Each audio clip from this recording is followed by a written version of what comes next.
जिसको ईडी ने पकड़ के जेल में डाल दिया और जो अभी तक बीजेपी में नहीं गया, भाई साहब वो कट्टर ईमानदार है, ये समझ लेना। क्योंकि उसे पता है कि आज नहीं तो कल बाहर तो आ ही जाऊंगा। लेकिन जिसने बेईमानी कर रखी है, जिसने बेईमानी कर रखी है, उसको पता है अगर ईडी ने पकड़ लिया तो पूरी जिंदगी जेल जाना पड़ेगा। वो तुरंत उठ के आने के लिए तो वो जो विपक्ष है, जो भाजपा है, स्तंभ पूरी तरह से लड़खड़ाती है और इंडिया गठबंधन पूरी तरीके से मजबूत है। ये कोई लड़खड़ाती नाव नहीं है, ये पूरा एक जहाज है जो लोकसभा का चुनाव पूरा पार करेगा। और ये छोटे मोटे मुद्दे घर परिवार में चलते रहेंगे और हम जीतेंगे और भारत जीतेगा पूरा। नहीं, लेकिन परिवार का आपने जिक्र किया। पीएम मोदी ने कई सभाओं में मध्य प्रदेश में जब वो चुनावी शंखनाद कर रहे थे तो उन्होंने कई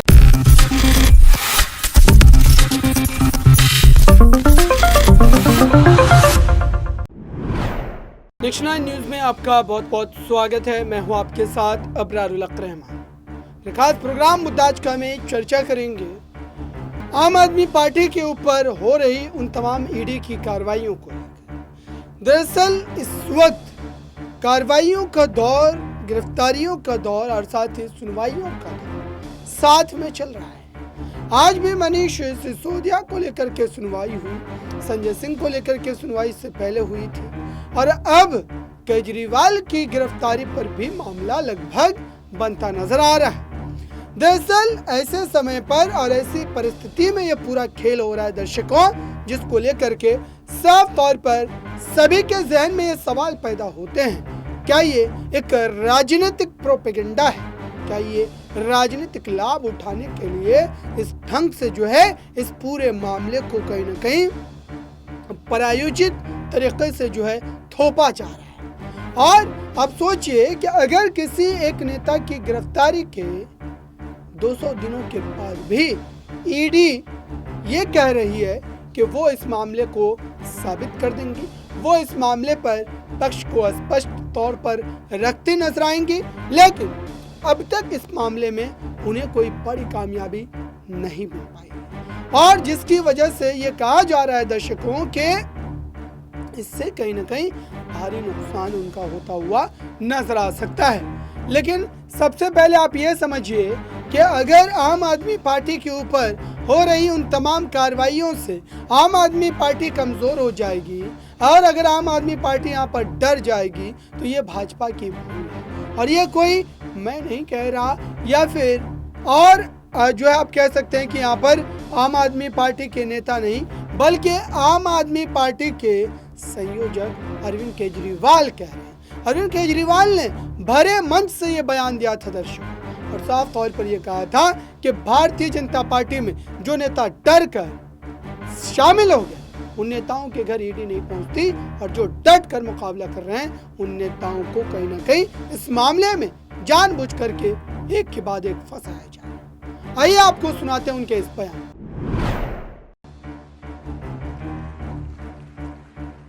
जिसको ईडी ने पकड़ के जेल में डाल दिया और जो अभी तक बीजेपी में नहीं गया, भाई साहब वो कट्टर ईमानदार है, ये समझ लेना। क्योंकि उसे पता है कि आज नहीं तो कल बाहर तो आ ही जाऊंगा। लेकिन जिसने बेईमानी कर रखी है, जिसने बेईमानी कर रखी है, उसको पता है अगर ईडी ने पकड़ लिया तो पूरी जिंदगी जेल जाना पड़ेगा। वो तुरंत उठ के बीजेपी में चला जाता है। तो एक चीज समझ लो, भ्रष्टाचारी कौन है और ईमानदार कौन है।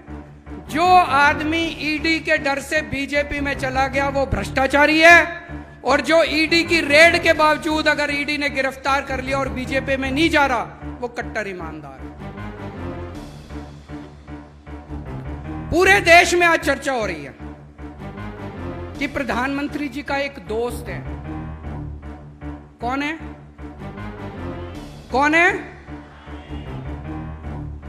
कहते हैं प्रधानमंत्री जी ये उस एक दोस्त के लिए ही काम करते हैं। पूरे देश में चर्चा है, मैं नहीं कह रहा, गली गली में नुक्कड़ नुक्कड़ पे, चाय की दुकान पे, पान की दुकान पे यही चर्चा है कि प्रधानमंत्री जी एक ही आदमी के लिए काम करते हैं, एक ही दोस्त के लिए काम करते हैं। और आजकल तो चर्चा उल्टी होने लगी है कि असल में ये दोस्त ही देश चला रहा है, सारे निर्णय वो दोस्त ही ले रहा है, प्रधानमंत्री जी निर्णय नहीं ले रहे। जनता में चर्चा है, जनता में चर्चा है। लोग मेरे को आके बताते हैं कि जी दोस्त ही देश चला रहा है।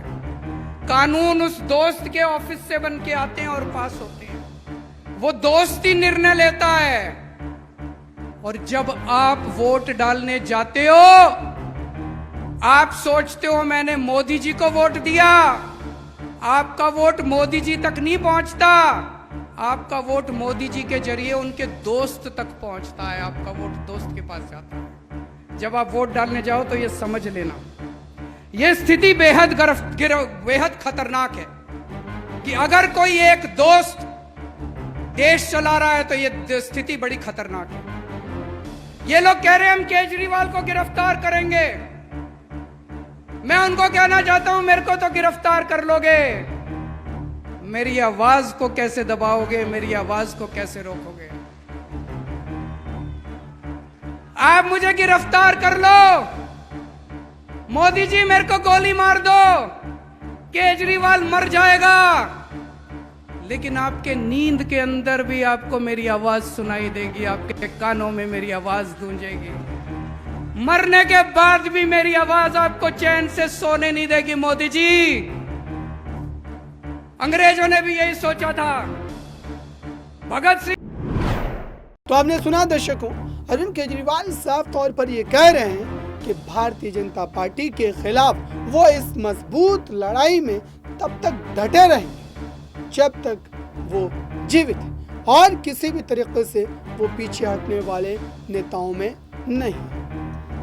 दर्शकों, अरविंद केजरीवाल के खिलाफ कार्रवाई का एक मतलब ये नहीं है सिर्फ कि भारतीय जनता पार्टी दबाना चाहे। दूसरा, इसका मतलब ये भी है कि Bharatiya Janata party India alliance में केजरीवाल के शामिल होने से नाखुश है। उन्हें यह पता है कि केजरीवाल अगर भारतीय जनता पार्टी के खिलाफ इंडिया अलायंस में शामिल हो गया है तो जाहिर सी बात है कि इसका नुकसान उन्हें भारी तौर पर चुकाना पड़ सकता है। और दरअसल इसी वजह से उनके मन के भीतर डर और भय जो है वो बैठ गया है। इस पूरे मामले पर इंडिया अलायंस को लेकर के जो जनता की राय है, और जनता की राय से भी ज्यादा जो इस वक्त इंडिया अलायंस के भीतर एकजुटता देखने को मिलती है। हर मुद्दे पर वो अलग अलग अपनी राजनीतिक चालों को जरूर चलते हैं, लेकिन वो फिर से एक मामले पर 2024 के चुनाव को लेकर अपनी सहमति देते नजर आते हैं, और यही भारतीय जनता पार्टी के लिए कहीं न कहीं नुकसान का एक बड़ा कारण बनता हुआ नजर आ रहा है। आइए दर्शकों, जनता के बीच जाकर जब हमारे संवाददाता ने लोगों से समझने की कोशिश की 2024 के चुनाव पर और साथ ही इस इंडिया अलायंस को लेकर के, तो उन्होंने क्या अपने पक्ष को रखा और किस ढंग से रखा, क्या उनकी राय रही, किन मुद्दों पर रही, देखिए इस आने के लिए। तो वो जो विपक्ष है, जो भाजपा है, स्तंभ पूरी तरह से लड़खड़ाती है और इंडिया गठबंधन पूरी तरीके से मजबूत है। ये कोई लड़खड़ाती नाव नहीं है, ये पूरा एक जहाज है जो लोकसभा का चुनाव पूरा पार करेगा, और ये छोटे मोटे मुद्दे घर परिवार में चलते रहेंगे और हम जीतेंगे और भारत जीतेगा पूरा। नहीं, लेकिन परिवार का आपने जिक्र किया।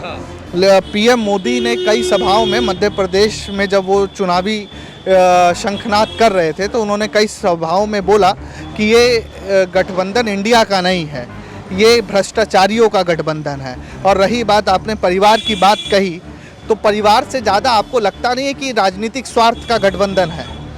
ये जो उन्होंने बोला वो सवाल मैं आपसे। नहीं, ये राजनीतिक स्वार्थ का गठबंधन नहीं, ये देश को बचाने के लिए गठबंधन है, देश के अंदर प्यार और मोहब्बत बढ़ाने का गठबंधन है। ये गठबंधन है देश को विकास में लाने के लिए। आप देखिए ना, एक तरफ नंगी औरतों को सड़कों पे दौड़ाया जा रहा है, उन महिलाओं की असीमता को बचाने के लिए गठबंधन है। ये बेरोजगारी को खत्म करने के लिए गठबंधन है। ये गठबंधन परिवार का गठबंधन है। वो लड़ाइयाँ हमारी अपनी है, लेकिन जब देश की बात आ जाए तो देश को बचाने के लिए बनाया गठबंधन है। इसे तो जो मोदी जी वो बता रहे हैं कि स्वार्थ का गठबंधन है, ऐसा नहीं है।